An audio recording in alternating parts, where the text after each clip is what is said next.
Afternoon everyone, welcome back to my new blog. दोस्तों, मैं आपको बताऊं, हिमाचल प्रदेश में हमारे ज़िले में भी काफ़ी बारिश हो रही है और बहुत तगड़ी मस्त बारिश हो रही है। मैं थोड़ी देर पहले खेत में गया था तो थोड़ा सा काम किया और बारिश झमाझम फिर से शुरू हो गई और मैं घर को वापस आया, नहाया धोया, पूजा की और खाना खाया। और दोस्तों, ज़्यादा तो मैं बाहर नहीं जा सका आज। मैं आपको बताऊं कि मेरा कई दिनों से वैसे भी मन कर रहा। मेरी प्राइमरी की मैडम है जिन्होंने मुझे पहली से पाँचवीं तक पढ़ाया हुआ है, तो मेरा मन कर रहा है कि मैं उनके पास जाऊं और उन्हें आज सरप्राइज़ दूं।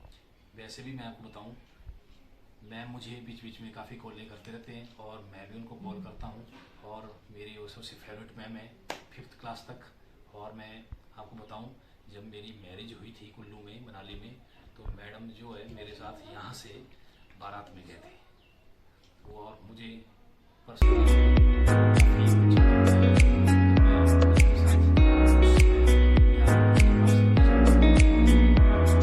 तो बहुत अच्छा लगता है। तो चलिए दोस्तों, मैं आपको बताऊँ, इस रास्ते में जो सुबह है मैंने पहले तो रोटी खाया और साथ में उनका नियर बाई जो व्यू होगा मस्त वो भी आपको दिखाऊंगा और ऊपर से मैं आपको थोड़ा गाँव को दिखाने की पूरी कोशिश करूंगा। तो चलिए दोस्तों, देरी न करते हुए चलते हैं और मैडम को आज सरप्राइज देते हैं।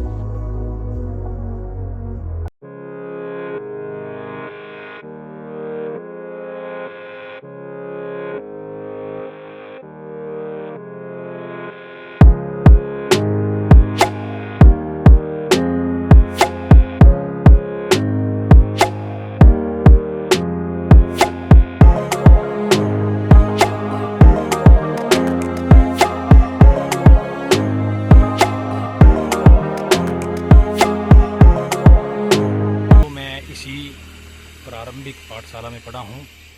पाठशाला का नाम है थड़मनाल।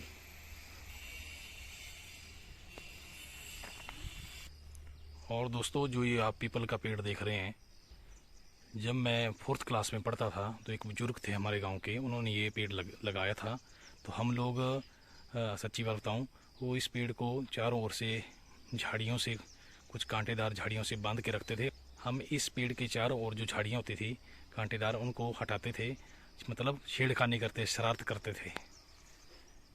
और आज देखिए पेड़ पीपल का कितना बड़ा हो चुका है। और दोस्तों, मैं बताऊं आपको, तो यहाँ पर पहले तो 2 ही कमरे हुआ करते थे, फिर एक तीसरा रूम और बना था साथ में, तो 3 ही कमरे थे। बाकी 3 ही कमरों में हम लोग 5 क्लासें बैठती थी और बच्चे यहाँ पर, मुझे अब तो याद नहीं है, वैसे लगभग 100 के करीब तो यहाँ पर उसमें लगभग 100 के करीब यहाँ पर बच्चे थे उस समय। और सामने इस विद्यालय का शौचालय है। ये ग्राउंड जो है ये बाद में बना हुआ है, उस समय में नहीं था वैसे। और ये यहाँ मैं आपको बताऊँ, यहाँ तो मिट्टी भर दी गई है, नीचे जो ग्राउंड दिखाई दे रहा है, वैसे यहाँ काफ़ी गहराई में ये जगह थी, तो अब तो ये काफ़ी मतलब अच्छा ग्राउंड बन चुका है। दोस्तों, ये जो आप मेरे पीछे का व्यू देख रहे हैं, ये है पंजगाई गाँव। पंजगाई में 5 गाँव हैं जो यहाँ से नहीं दिखेंगे क्योंकि यहाँ पर थोड़े पेड़ हैं।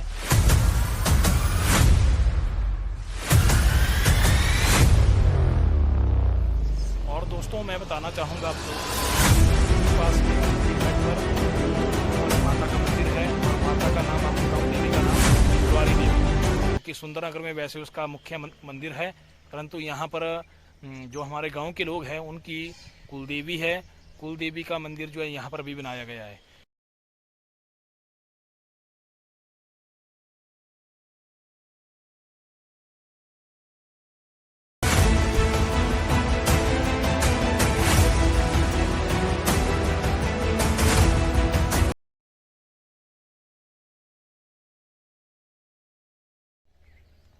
ये देखिए, जय माँ मुरारी देवी जी। दोस्तों, आप दर्शन कर लें और आशीर्वाद मांग लें। माता आप सब पर मेहरबान हो और आप पर सब पर कृपा करे, आशीर्वाद दे आपको।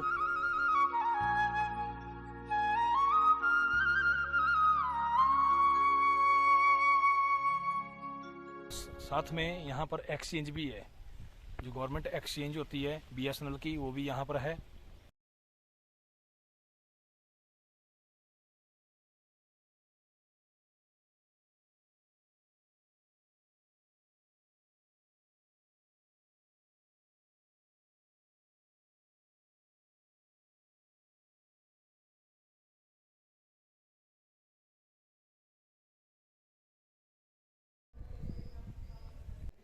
दोस्तों ये है PWD का रेस्ट हाउस और बहुत ही सुंदर है। यहाँ पर लगभग 5-6 कमरे हैं और इसकी बाकायदा बुकिंग भी होती है। और साथ में जो आप देख रहे हैं ये है एक्सचेंज ऊपर की तरफ, जहाँ ये टावर आपको दिखाई दे रहा होगा। ये BSNL का एक्सचेंज का ऑफिस है। यहाँ पर काफ़ी सुंदर, यहाँ पर आगे जाके छोटा सा पार्क है बनाया गया है अंदर। तो चलिए दोस्तों, देरी ना करते हुए अपनी मैम के पास चलते हैं और बातचीत करते हैं। उनका भी वैसे फ़ोन आया था कि आप कहाँ पहुँचे हैं, तो मैंने बताया बस 5-10 मिनट में आपके पास पहुँच रहा हूँ जस्ट। तो ये आप व्यू देख लीजिए एक बार। हमारा गांव काफ़ी सुंदर और प्रकृति की सुंदरता से भरा पड़ा है। तो चलिए दोस्तों, देरी न करते हुए मैम से बात करते हैं और आपको मिलवाते हैं उन मैम से जिनसे मैंने शिक्षा प्राप्त की है और इस मुकाम पर आज पहुंचा हूं, वो उनकी ही देन है। अगर बोलते हैं घर की नींव अगर कमज़ोर हो तो घर तो गिरेगा ही गिरेगा, ठीक है। बेशक आप घर के ऊपर जितना मर्जी पैसा लगा लो, अगर नींव कच्ची रह गई तो समझो सब कुछ गिरने वाला है। उसी तरीके से जो नींव है मेरी, उसका श्रेय मैम को जाता है। तो दोस्तों, गांव का ये व्यू देखिए। आपको जो सामने गांव दिखाई दे रहे हैं वो मैं आपको स्पष्ट रूप से थोड़ी देर में दिखाता हूं। दोस्तों, यहाँ से कुनू गांव, बलो गांव, धौनकोठी गांव और कनौन गांव यहाँ से स्पष्ट दिखाई दे रहे हैं। और इस तरफ अगर मैं आपको बताऊं, ये जो धुंध पड़ी हुई है सामने, इस तरफ बगौन गांव है। तो टोटल 5 गांव मिलकर बनते हैं। और मौसम काफ़ी ख़राब है, आप देख रहे हैं धुंध काफ़ी पहाड़ों पर छाई हुई है। और जिस जगह पर मैं इसमें हूँ यहाँ पर काफ़ी हाइट है। गांव हमारा पूरा का पूरा नीचे जाकर प्लेन है, पंजाब की तरह पूरी तरह से।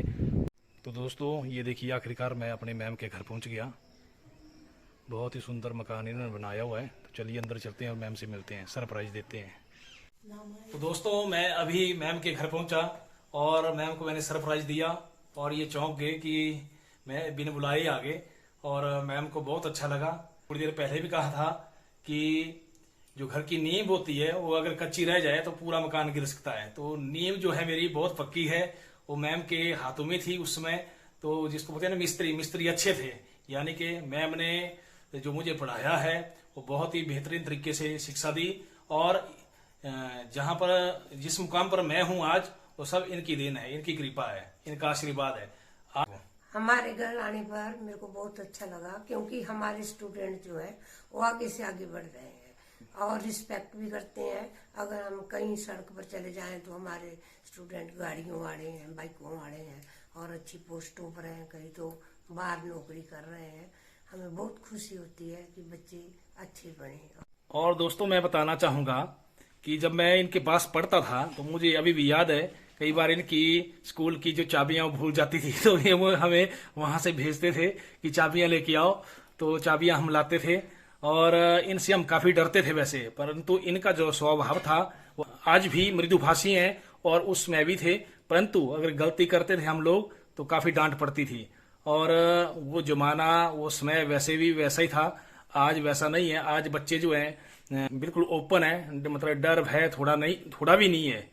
वो इसलिए नहीं है, शायद संस्कारों में कहीं कमी रह रही है। अब संस्कार तो पूरे तो विद्यालय से नहीं आते, कुछ तो अभिभावकों का, कुछ आस पड़ोस का, कुछ दोस्तों का इसमें पूरा सहयोग होता है, तभी मनुष्य का जो है पूरी तरह से निर्माण होता है। जब भी हम रास्ते से गुजरते थे तो हम 10 बार नमस्ते करते थे इनको। 10 बार मिलेंगे तो 10 बार। आज का बच्चा जो है अगर एक बार भी मिलता है तो नमस्ते करने से कतराता है। तो दोस्तों, आज आप मैम के मुख से ही सुनिए कि मैं किस तरह का था। मुझे तो शायद अपना तो समय याद नहीं रहता, तो मैं मैम से पूछना चाहूंगा कि मेरा समय कैसा रहा हुआ है और मैं किस तरह का शरारती था या क्या था, जो भी था आप खुल के बोले, थोड़ा बताएं। राजेश, एक बार ऐसा हुआ ना, अपने डैडी की जेब से आप 50 रुपए ले आए, तो मैंने वो पैसे देख लिए। तो आपकी मम्मी को बुलाया और आपको पूछा, मैंने कहाँ से लिए रुपए। पहले तो डर गया कमरे में, बाद में जब मम्मी आई फिर डैडी की जेब से लिए। मम्मी ने बोला, वे पैसे लाए, बोले तो चले जा बाहर, अब मैं पढ़ाऊँ इसको बंदा। 2-3 थप्पड़ लगाए थोड़ी देर में। बिल्कुल बिल्कुल, वो चीज तो मुझे भी याद है। मैं भी मतलब शेयर करता हूँ बच्चों से कि हम लोग बचपन में ऐसी शरारतें करते थे। मैंने बोला अगली बार ना सबको बोला, हर 2 रुपए से ज्यादा किसके पास नहीं होने चाहिए। और दुकानदारों को बोला था हमने, भाई इससे ज्यादा हो तो आप हमारे पास कंप्लेंट देंगे, छुपाएंगे नहीं भाई कुछ नहीं। तो दोस्तों मैं आपको एक बात बताना चाहूँगा, हमारे यहाँ पंजगाई में यहाँ पर जो एक्सपायर हो चुके हैं शायद स्वर्गीय श्री बीरबल जी, तो उनकी एक शॉप होती थी ये स्कूल के साथ ही। तो मैं 500 रुपए का नोट लेके मैं पकौड़े खाने चला गया था। तो पकौड़े खाने के लिए जब गया तो वो नोट देखकर चौंक गए और उन्होंने मुझे पकौड़े दिए। और मैं आपको बताऊं इतनी ईमानदारी थी, आज भी होगी शायद, परंतु उस समय की मैं बात कर रहा हूँ, वो बहुत ईमानदार थे, आज इस दुनिया में नहीं है। तो उनका परिवार भी मैं बोलता हूँ भाग्यशाली है कि ऐसे उनके घर में महापुरुष थे। और उन्होंने 500 रुपये वो शाम को, मेरे पिताजी जब अपनी जॉब से वापिस आ रहे थे शाम को 5 बजे, तो उनके हाथ में 500 रुपये दे दिए और बाकायदा मुझे पकौड़े डट के खिलाए, परंतु 500 रुपये उनके हाथ में दोबारा से दे दिए गए। और घर में जब पूछा गया तो थोड़ी बहुत पिटाई हुई। फिर उसके बाद मैंने दूसरी बार इस तरह का काम नहीं किया, क्योंकि चलो छोटा भी था, अभी उतनी समझ नहीं थी, परंतु जो समझ पैदा की इन मेरे जो गुरुजन है, मैम है, इनका आशीर्वाद है जो ये इस तरह की समझ आज है, तो वो मेरे दिमाग में पड़ी। और जिस मुकाम पर हूँ, फिर से एक बार बोलता हूँ मैम को मैं धन्यवाद। ये देखिए दोस्तों, मैम अपना नया घर दिखाते हुए, ये अभी बनाया हुआ है कुछ ही समय पहले। और ये देखिए यहाँ पर बरामदा बनाया गया है, छोटा सा है, बैठने के लिए काफ़ी है। और यहीं से मस्त व्यू दिखाई देता है बाहर का। बहुत ही सुंदर बनाया है आपने, सही में बहुत बढ़िया। ये देखिए आप, इस तरफ काफ़ी घना गांव है। मैं आपको बताऊं पंजगाई, अगर गूगल में भी आप सर्च करोगे बिलासपुर का, तो काफ़ी घना गांव है। तो दोस्तों मैम ने मुझे चाय पिलाई और इन्होंने मेरा वेलकम बहुत ही अच्छे तरीके से किया। दोस्तों इसी तरह से अपने गुरुजनों का सम्मान करते रहें और अपने माता पिता का। आपको ज़िंदगी में कोई भी रास्ता आपको कठिन नहीं लगेगा जब तक गुरुओं का आशीर्वाद होता है और अपने माता पिता का। सबसे बढ़िया है कि अपने गुरुजनों का सम्मान करते रहें और उनसे, अगर आप आपके नज़दीक गांव में हैं गुरुजन, उनसे मिलते रहें और बातचीत करते रहें। और साथ में मैं आपको एक और बात बताऊं, अगर दूर भी है आपका कोई अध्यापक दूर है, तो आजकल तो मोबाइल नंबर है, सोशल मीडिया है, और गुरु पूर्णिमा के दिन और टीचर डे के दिन उनको जरूर याद करें। और तो दोस्तों नेक्स्ट ब्लॉग में जल्दी ही मुलाकात होगी, तब तक जय हिंद, धन्यवाद।